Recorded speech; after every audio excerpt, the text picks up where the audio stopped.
কত উদাসীন এই রাষ্ট্র 24-এর শহীদদের প্রতি। নাম ফলকে নামটা পর্যন্ত ভুল লিখেছে। যেই কলেজের ছাত্র সে চট্টগ্রাম কলেজে, সেই চট্টগ্রামের কলেজের নামের বানানটা পর্যন্ত ভুল লিখেছে। আয়োজিত আজকের এই মানববন্ধনে উপস্থিত ভাই বোনেরা, সাংবাদিক বৃন্দ, আসসালামু আলাইকুম। আমি গত রোজার ঈদে আপনার 2 বছর পরে গ্রামে ঈদ করেছি এবং এই 5 দিন ঈদ উপলক্ষে বরিশাল 3 আসনের বাবুগঞ্জ মুলাদি অঞ্চলে থাকবার মধ্য দিয়ে আমি যেটা বোঝবার চেষ্টা করেছি যে আসলে শুধু বরিশালের একটা আসন না অথবা একটা অঞ্চল না, পুরো বরিশাল জেলা এবং বিভাগের সমস্যাগুলো আসলে কি কি, এবং সেই বাস্তবতায় আমরা যেটা বোঝার চেষ্টা করেছি এর অংশ হিসাবে স্থানীয় প্রশাসন যারা আছেন, টিএনও মহোদয়, থানার যারা ওসি মহোদয়রা আছেন, জেলার এসপি ডিসি মহোদয়, রেঞ্জের ডিআইজি, বিভাগীয় কমিশনার এবং স্থানীয় যে স্বাস্থ্য সেবা যারা প্রদান করছেন, বিভিন্ন উপজেলা স্বাস্থ্য কমপ্লেক্সের যারা দায়িত্বশীল নেতৃবৃন্দ আছেন, এলাকার যারা সাংবাদিক ভাই বোনরা আছেন, তাদের সাথে বসেছি, কথা বলবার চেষ্টা করেছি এবং দুঃখজনকভাবে আমরা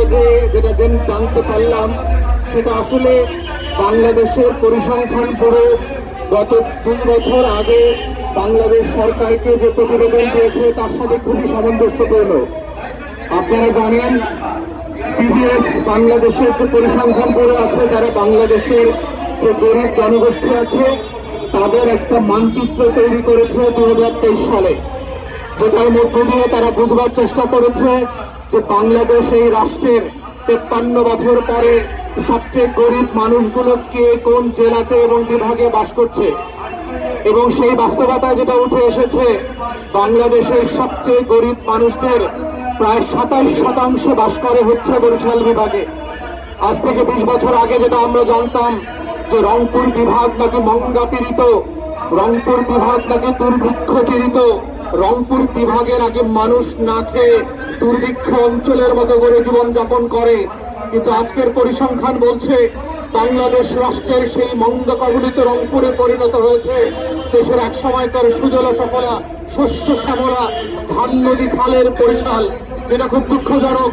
বাংলাদেশ রাষ্ট্রের যে উন্নয়নের গল্প আমরা গত 16 বছর ধরে ফ্যাসিবাদের আমলে শুনেছি, এই রাষ্ট্র নাকি সিঙ্গাপুর হয়ে গেছে, এই রাষ্ট্র নাকি কানাডা এবং মালয়েশিয়ার মতো হয়ে গেছে, এই রাষ্ট্র নাকি সুইজারল্যান্ডের মতো উন্নত হয়ে গেছে, তাহলে ঠিক একই সময়ে এই উন্নয়নের কল্পচারিত যে পরিসংখ্যান ব্যুরোর রিপোর্ট যেটা ফ্যাসিবাদের আমলে করা হয়েছিল, তাহলে আমার রাষ্ট্রের একটা বিভাগ কেন উগান্ডার মতো, হাইতির মতো, ইয়েমেনের মতো দরিদ্র পীড়িত অঞ্চলে পরিণত হয়ে গেছে? এইটা তো ডেভেলপমেন্টের যে ন্যারেটিভ, উন্নয়নের যে গল্প কথা বলা আমরা শুনেছি গত 16-17 বছরের এই হাসিনার ফ্যাসিবাদের আমলে, তার সেই গল্পের সাথে মিলছে না। আমরা বারবার বোঝার চেষ্টা করেছি এবং একই সাথে বলছি এটা ন্যায্যতার প্রশ্ন, এটা জাতীয় রাজনীতিতে কোন বিভাগীয় রাজনীতির প্রশ্ন না, এটা হচ্ছে বাংলাদেশের ঠিক অন্যান্য বিভাগের সাথে ন্যায্যতার ভিত্তিতে, ইনসাফের ভিত্তিতে যেই ডেভেলপমেন্ট ওয়ার্ক হচ্ছে, প্রত্যেকটা বিভাগ এবং তার অঞ্চলের মানুষকে ন্যায্যতা এবং সমতার ভিত্তিতে কিভাবে দরিদ্র সীমা থেকে উঠিয়ে নিয়ে আসা যায়, কিভাবে নাগরিক আকারে বাংলাদেশ রাষ্ট্রের কোটি কোটি মানুষকে তার জীবনকে আরামদায়ক করা যায়, এটাই হচ্ছে বাংলাদেশ রাষ্ট্রের বাংলাদেশ 2-এর গণ অভ্যুত্থানের কথা। অন্তর্বর্তীকালীন সরকারকে মনে করিয়ে দিচ্ছি, গণ অভ্যুত্থানের 2024-কে ভুলে যাবেন না। আপনাদেরকে 1400 শহীদের রক্তের কথা মনে করিয়ে দিচ্ছি, আপনাদেরকে 24,000 প্রতিবন্ধী মুক্তিযোদ্ধার কথা মনে করিয়ে দিচ্ছি, আপনাদেরকে গণ অভ্যুত্থানের 600 চোখ হারিয়ে যাওয়া বিপ্লবীদের কথা মনে করিয়ে দিচ্ছি। তাদের রক্তের উপরে দাঁড়িয়ে আপনারা ক্ষমতা এসছেন, ভুলে যাবেন না। বাংলাদেশের প্রত্যেকটা শহীদের রক্তের দাম একই রকম, সে বরিশালের শহীদ হোক, চট্টগ্রামের হোক আর ঢাকার হোক। আমরা জেনেছি বরিশাল বিভাগের 37-এর উপরে শহীদ হয়েছে গত 24-এর গণ অভ্যুত্থানে, যারা বিভিন্ন জেলায় ঢাকা সহ চট্টগ্রাম সহ আন্দোলন করা অবস্থায় শহীদ হয়েছে। আমি নিজেও বাবুগঞ্জ এবং মুলাদিতে 3 জন শহীদের কবর জিয়ারত করেছি এবং খুবই দুঃখজনকভাবে দেখেছি যে অন্তর্বর্তীকালীন সরকার এবং প্রশাসন লাশ দাফন করবার সময় যেই সকল প্রতিশ্রুতি দিয়ে আসছিল যে কাঁচা রাস্তাটা পাকা করে দেবে, লাশটাকে কবরটাকে একটু বাধাই করে দেবে, নাম ফলকটা করে দেবে। কত উদাসীন এই রাষ্ট্র 24-এর শহীদদের প্রতি। নাম ফলকে নামটা পর্যন্ত ভুল লিখেছে। যেই কলেজের ছাত্র সে চট্টগ্রাম কলেজে, সেই চট্টগ্রামের কলেজের নামের বানানটা পর্যন্ত ভুল লিখেছে। অন্তর্বর্তীকালীন সরকারকে বলছি, 24-এর গণ অভ্যুত্থানের প্রত্যেকটা শহীদ হচ্ছে বাংলাদেশ 2 বিনির্মাণের ফাউন্ডেশন রাজনীতি। প্রত্যেকটা শহীদ এবং শহীদ পরিবারকে আপনারা কিভাবে ট্রিট করছেন, তাদের জীবন এবং মৃত্যুকে আপনারা কিভাবে দেখভাল করছেন, এটার মধ্য দিয়ে আপনাদের আন্তরিকতাকে বাংলাদেশের মানুষের কাছে প্রশ্নবিদ্ধ হতে দেবেন না। তাই যেই ওয়াদা করে দিয়ে আসছিলেন, খালের উপরে ভাঙা চারটাকে পাকা করে দিয়ে আসবেন, পাশের চার পালিয়ে গেছি আমি নিজে, এইটা ওয়াদা ছিল না।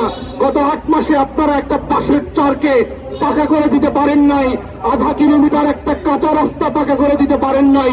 শহীদের বাড়িতে মোটরসাইকেল নিয়ে পর্যন্ত যাওয়া যায় না, পরিবারের দেখভাল তো দূরের কথা। তাই অন্তর্বর্তীকালীন সরকারকে আবারও বলছি, শুধু বিভাগের উন্নয়নের বিষয় না, 24-এর গণ অভ্যুত্থানের স্পিরিট হচ্ছে বাংলাদেশ 2কে নতুন করে দায় এবং দরদের রাজনীতি ফিরিয়ে নিয়ে আসা। যদি এটা করতে আপনারা ব্যর্থ হন, উত্তর পুরুষের কাছে আপনারা দায়বদ্ধ থাকবেন এবং আমরাও বারবার আপনাদেরকে স্মরণ করিয়ে দিব যে রক্তের উপরে, যেই শাহাদাতের উপরে ভিত্তি করে বাংলাদেশ রাষ্ট্রে আপনারা 2024-এ দায়িত্ব নিয়েছিলেন, সেটা করতে আপনারা ব্যর্থ হয়েছেন। শুধু 16 বছরের ফ্যাসিবাদী আমলকে আমরা শুধু সমালোচনা করব না, তাও দরদের রাজনীতি হচ্ছে আপনাদের ভালো কাজের প্রশংসা যেমন করব, সমর্থন যেমন করব, আপনাদের ব্যর্থতার সমালোচনাও আমরা করব। এটাই হচ্ছে নতুন বাংলাদেশে গণতান্ত্রিক মূল্যবোধের রাজনীতি। প্রিয় দেশবাসী, আপনারা জেনেছেন বরিশাল বিভাগের দারিদ্রতার দুরবস্থার কথা, এবং আমরা ওখানকার যারা স্টেক হয় দাদুগঞ্জ এবং মুলাদি হিজলা মেহেন্দিগঞ্জের জনগোষ্ঠীকে ডিসকানেক্ট করে ফেলেছে একটা নদী, আরিয়ালখা এবং সুগন্ধা নদী। আমরা দাবি করেছি, ওই এলাকায় অনেক বছরের দাবি ছিল সেই আরিয়ালখা নদীর উপরে একটা সেতু করা। আমরা দাবি করছি আজকের এই প্রোগ্রাম থেকে আগামী জুন জুলাইয়ের বাজেটে অবশ্যই এই সেতুর জন্য বরাদ্দ দিতে হবে এবং ইমিডিয়েটলি সেটা ভিজিট করে উদ্বোধন করার ব্যবস্থা করতে হবে। আমরা দেখেছি বরিশাল বিভাগের স্বাস্থ্য সেবার অবস্থা বাংলাদেশের অন্যান্য জেলা এবং বিভাগের মতোই একেবারে ভঙ্গুর এবং ভেঙে পড়েছে। বরিশালের সদর হাসপাতাল, বরিশাল মেডিকেল কলেজ হাসপাতাল, বাবুগঞ্জ মুলাদি উপজেলা কমপ্লেক্স যেটা আমি ভিজিট করেছি, প্রত্যেকটা জায়গায় দেখলাম সাফিসিয়েন্টলি যে স্টাফ থাকার কথা সেটা নাই। বড় বড় ডাক্তাররা অফিস করেন না, সেখানে রোগীদের যাবার মতো ভালো জায়গা নাই। রাশেদ খান মেনন ঠিক ওই এলাকাতে বাপের জমিদারি কায়েম করেছিল, কায়েম করে একটা চরের ভিতরে, যেখানে উপজেলার অধিকাংশ মানুষ নদী পার হয়ে ট্রলার দিয়ে রুগী নিয়ে যেতে পারে না, সেখানে একটা উপজেলা স্বাস্থ্য কমপ্লেক্স করেছে পরিত্যক্ত অবস্থায়। ওই ইউনিয়নের অর্ধেক মানুষও ওই এলাকার ওই চরের ভিতরের হাসপাতালে অ্যাক্সেস করতে পারে না।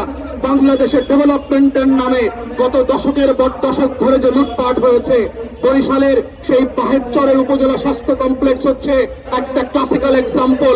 এটার মধ্য দিয়ে প্রমাণ হয়েছে যে উন্নয়নের যে ন্যায্যতা থাকা দরকার ছিল, পুরো দেশ জুড়ে যেই সমতা কায়েম হওয়া দরকার ছিল সেটা নাই।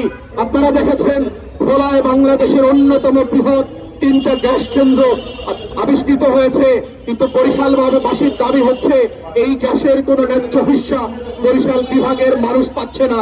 তারা বারবার দাবি করেছে এটার ন্যূনতম একটা ফ্র্যাকশন পার্সেন্টেজ হলেও বরিশাল বিভাগের উন্নয়নের জন্য রাখতে হবে।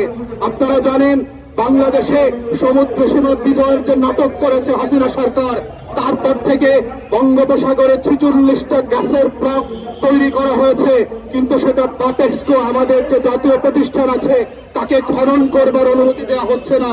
কিন্তু পাশ থেকে আমরা দেখতে পাচ্ছি বঙ্গোপসাগর থেকে ভারত এবং মিয়ানমারের লোকরা এসে, সেখানকার কোম্পানি এসে আমার দেশের পাইপলাইন দিয়ে গ্যাস এবং তেল উত্তোলন করে নিয়ে যাচ্ছে।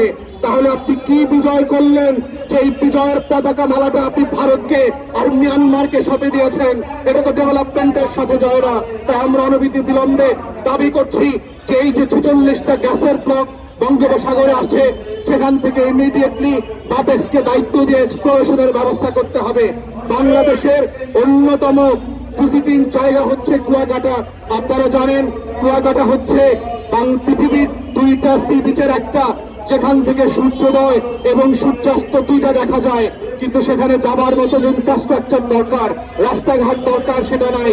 আমরা দাবি করছি ঢাকা থেকে শুরু করে প্রত্যেকটা কানেক্টিং জেলার সাথে যেই অবকাঠামো ডেভেলপ করা দরকার, কুয়াকাটাকে একটা পর্যটন হাবে পরিণত করবার জন্য সেটা করতে হবে। একটা ডোমেস্টিক এয়ারপোর্ট করা কুয়াকাটাতে খুবই জরুরি হয়ে গেছে। একটা ছোট্ট এয়ারপোর্ট করলে কক্সবাজারের মতোই কুয়াকাটা বাংলাদেশের আর একটা অর্থনীতিকে সাপোর্ট দেওয়ার মতো একটা বেস তৈরি হবে। বঙ্গোপসাগরকে ঘিরে বাংলাদেশের পর্যটন শিল্প এবং মৎস্য শিল্পকে ডেভেলপ করার সুযোগ আছে, সেটা করা হচ্ছে না।